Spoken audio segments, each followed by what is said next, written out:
In the year 1258, the Mongol army was 3 days away from Baghdad. They were coming to burn everything. Every book. Every manuscript. Every piece of knowledge collected over 500 years. The greatest library in the world was about to become ash. But one monk, a man named Ibrahim al-Faisai, made a decision that would echo through 8 centuries. He would save the books even if it killed him. And it did. Before we begin, smash that subscribe button because we bring you one incredible true story from history every single week, stories about ordinary people who changed the world when no one was watching. In the next 10 minutes, you are going to witness one of history's greatest acts of cultural rescue. You are going to see a man race against an army to save human knowledge. And you are going to learn why the books you read today only exist because of what Ibrahim did in those final 72 hours before the world burned. Stay until the end because what archaeologists found in 1964, hidden exactly where Ibrahim said it would be, will give you chills. This is the story of the monk who became a library. Let's begin. Baghdad in 1258 was the center of the world. 1 million people. The House of Wisdom Library held over 400,000 manuscripts. Mathematics, astronomy, medicine, philosophy. 5 centuries of human achievement on paper and parchment. Ibrahim al-Faisai was a Christian monk from North Africa who had lived in Baghdad for 30 years. He was a librarian, a translator, a keeper of books. Not a warrior. Not a hero. Just a man who loved knowledge more than life. On January 29, 1258, scouts brought news. The Mongol army under Hulagu Khan was approaching. 200,000 soldiers. They had already destroyed 40 cities. Killed millions. They showed no mercy to libraries, temples, or schools. Everything burned. The caliph believed his walls would hold.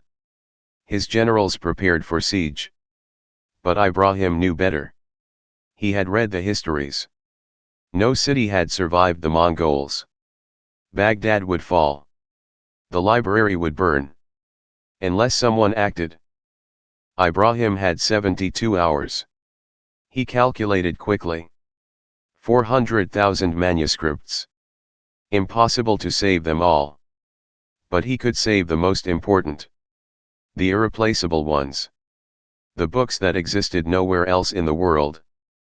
He recruited 12 scholars who trusted him. Told them the truth. We cannot save the library. But we can save its soul. They worked through the night selecting manuscripts. Medical texts from Persia. Greek philosophy translated into Arabic. Astronomical charts. Mathematical treatises. Ibrahim had a plan.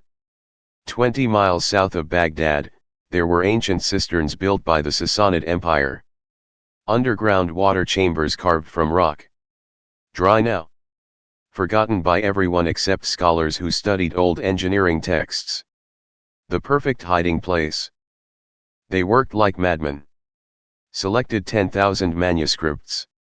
The most valuable, most rare, most irreplaceable. Wrapped each one in oilcloth. Packed them in sealed clay jars. Every jar marked with symbols only Ibrahim and his team understood. They loaded the jars onto carts at night. Told no one. Moved them through dark streets while the city prepared for war. 20 miles across dangerous terrain with priceless cargo. 3 trips over 2 nights. Exhausting, terrifying work.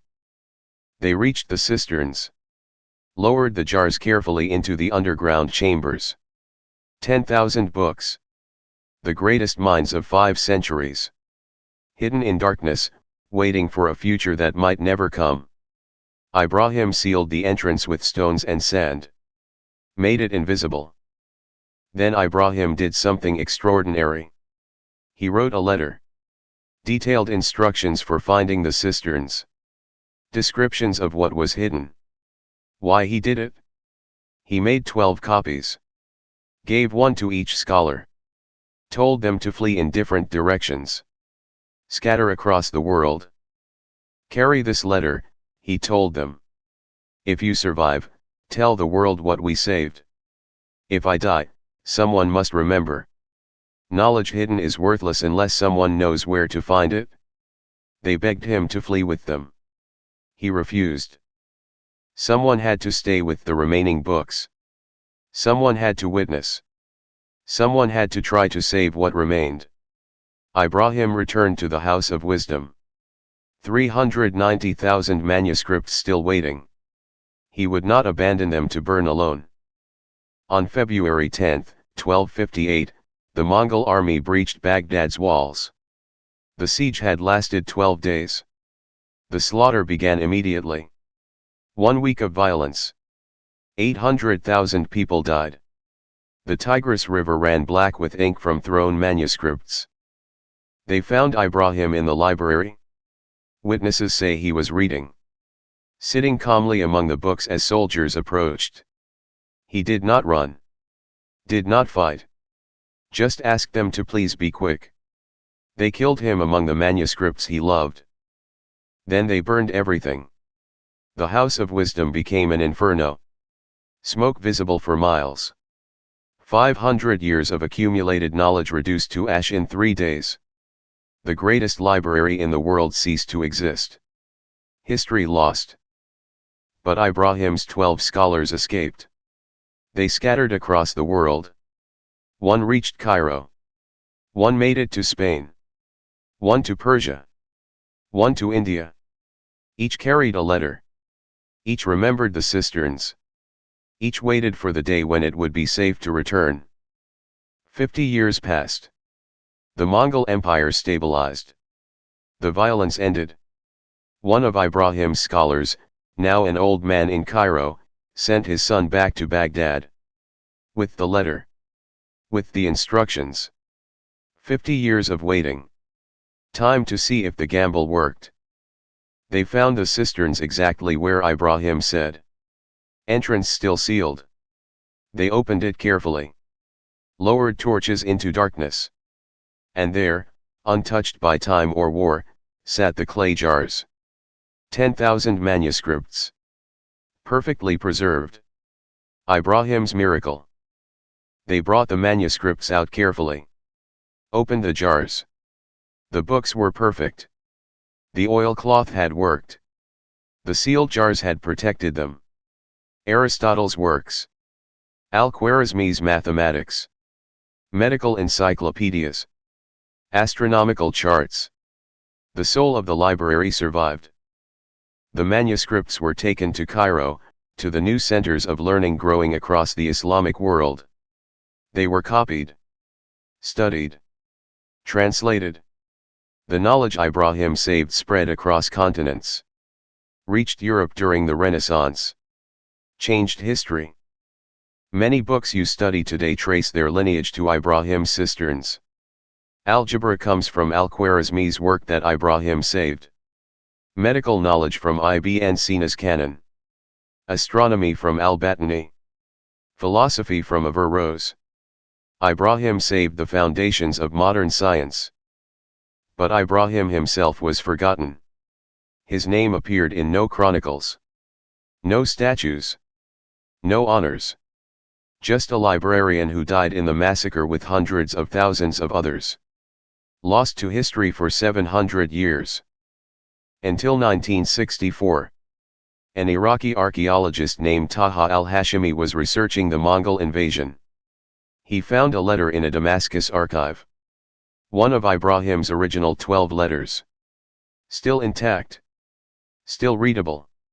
The instructions. The map. The story. Taha published his research. Ibrahim's story spread across the world.